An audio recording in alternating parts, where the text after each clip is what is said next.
अगर आप भारत में हैं और किसी भी बायोटेक या लाइफ साइंसेज कोर्स में एनरोल्ड हैं तो ये वीडियो आपके लिए बहुत ही महत्वपूर्ण है।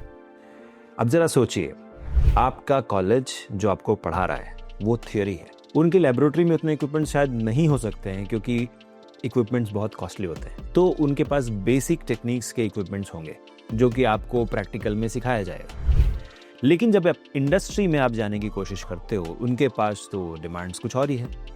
तो आपको कुछ इम्पॉर्टेंट टूल्स, टेक्निक्स को सीखना बहुत ही ज़रूरी है। फॉर एग्जाम्पल, अगर आप MSc में हैं या BSc में हैं तो जो आपका सेमेस्टर ब्रेक होता है उसमें आप कुछ इम्पॉर्टेंट हैंड्स ऑन ट्रेनिंग कर सकते हैं, जैसे कि वेट लैब टेक्निक्स, बायोइन्फॉर्मेटिक्स के बेसिक सीख सकते हैं।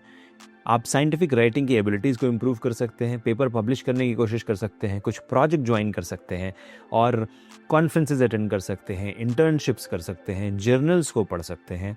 जो CSIR की लैब्स है, CCMB हैदराबाद है, ICG भी है, यहाँ पर प्रोजेक्ट्स निकलती रहती है, बायोटेक्निका पर आप जाके पढ़ सकते हो, वहाँ पर आप अप्लाई कर सकते हो।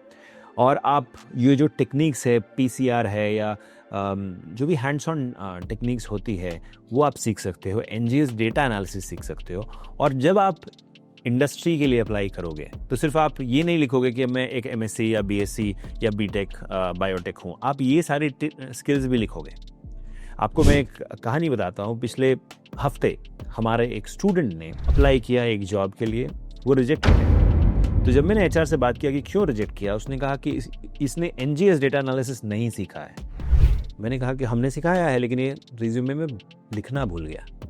तो फिर उसकी टेस्ट हुई, इंटरव्यू हुई, उसने उस चीज़ को बखूबी तरीके से बताया और उसका सिलेक्शन हो गया, उसकी जॉब लग गई। तो आप समझ सकते हो कि ये सारे टूल्स, टेक्निक्स की कितनी ज़्यादा इंपॉर्टेंस है। अब फॉर एग्जांपल मैं आपको बताता हूँ कि आप बायोटेक के हो तो आप सोचते हो उसमें से सिर्फ बायोटेक ही सीखना है। एनालिटिकल केमिस्ट्री टेक्निक जैसे कि HPLC, GC, LC-MS ये भी सीखना ज़रूरी है। तो अगर इसकी ट्रेनिंग कहीं हो रही है या इसके डेटा एनालिसिस की ट्रेनिंग कहीं हो रही है, ज़रूर लीजिए, ठीक है। और बायोटेक्निका पर तो कम से कम मुझे लगता है कि 100 से भी ज़्यादा ट्रेनिंग प्रोग्राम्स, कोर्सेज रिकॉर्डेड या लाइव फॉर्मेट में अवेलेबल है। तो अगर आप एक सेल्फ लर्नर हो, अपने पेस पे पढ़ना चाहते हो तो आप सर्टिफिकेशन कोर्स ले सकते हो। अगर आप लाइव पढ़ना चाहते हो तो हमारी जो NGS डेटा एनालिसिस की इंटर्नशिप है और जो ट्रेनिंग प्रोग्राम है तो आप बिल्कुल उसमें ज्वाइन कर सकते हैं और उसको सीख सकते हैं। और बायोटेक्निका चैनल को अगर आप सब्सक्राइब करें तो बहुत सारी ऐसी अपॉर्चुनिटीज़ आती रहेंगी और आप ग्रो करते रहेंगे। तो ज़रूर सब्सक्राइब कर लीजिएगा और मिलते हैं अगले वीडियो में। धन्यवाद।